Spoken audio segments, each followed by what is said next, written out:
Gandiva. Ga plus anda plus iva. Iva means like.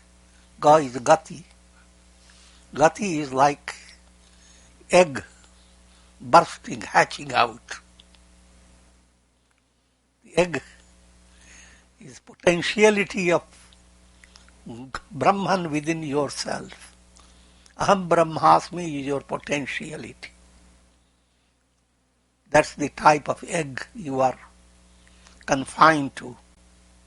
That type of gati, that movement that allows the egg to break and the revelation of the self to occur. So that type of gati, that type of movement that gives you enlightenment. That's Gandiva.